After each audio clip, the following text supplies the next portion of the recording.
Hello everyone, it's me again, Burntap, DIY TV, panibagong araw, panibagong vlog na naman mga ka-DIY. Sa araw na ito, mayroon tayong ilalagay dito sa fudgy bar natin o Pajero 4M40 4x4 Matic version GDM. Ayan, bago natin ito yung video, shoutout muna natin Anon's Vlog, pag-subscribe sa YouTube channel at paki-follow yung Facebook page niya kasama. Pero, you know, mayroon tayong unbox na parcel, may ilalagay tayo dahil nag-maintenance tayo ng pag-ilalim. Ayan ang mga nilalagay natin kay Pajero. Kaya bilihan natin siya ng panibagong wheel nuts by Fuel. Pang off-road po talaga to.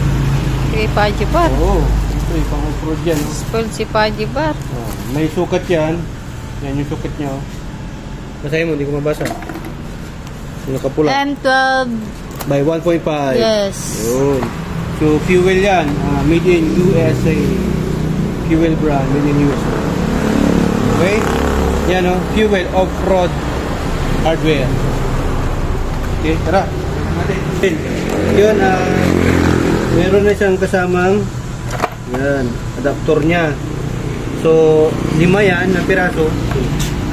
1, 2, 3, 4. So, ayan, 24. So, ito yung ano niya. Kaya lang, ang kagandahan dito, meron siyang lock. Meron siyang sarili. Bawat rim, may lock. Yan o. Yan, may lock siya. So, kahit na mabuksan nila to, iba tong sukat na to. Para dito yan. O, diba?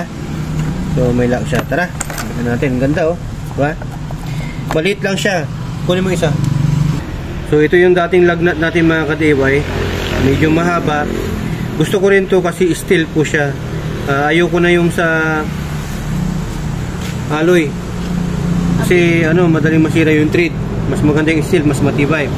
Kaya nga lang, disadvantage nito, itong mahaba, pumapasok yung kalawang dito pag naiipon yung dumi. Kaya mas maganda yung ganito kasi nakatakip. Original pa rin. Ganito kasi yung mga style ng original na stud. Okay? Yan ay lagnat. Lalagay na natin. Tara. So, babalik na po natin yung gulong mga ka-DIY. So, bago po natin ibalik yan, kailangan po muna natin maitaas. So, kailangan natin ma-jack para at least maipasok po natin yung mga stud po ng gulong.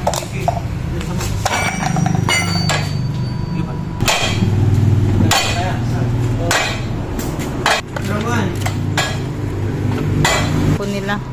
6 times 4 24. Very good. Sabi ko rin yan.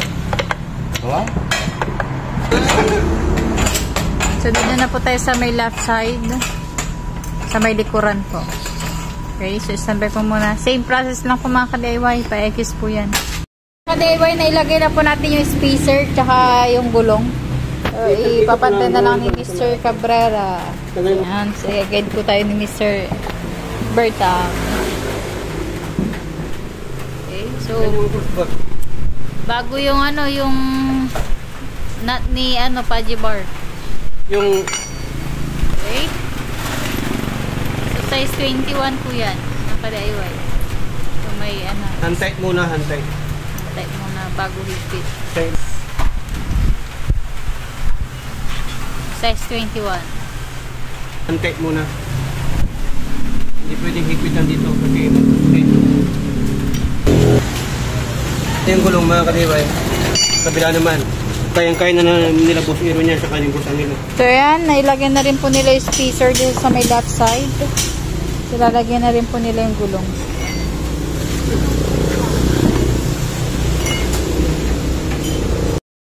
So ayan mga ka-DIY, sundan nyo lang yung proseso na pinagawa natin. Ingat lang po kayo sa pag-DIY dahil dito sa HPT, dalawa lang po meaning ng DIY. Do it yourself at destroy it yourself. Dito sa HPT, natuto ka na, nakatipid ka pa dahil sa HPT. Sharing is caring. Ayan, dito sa mga may alam na katulad natin, basic lang to, pero sa mga walang alam, napaka-importante sa inyo. So ayan, maraming salamat. To God be the glory. Burntap, signing off.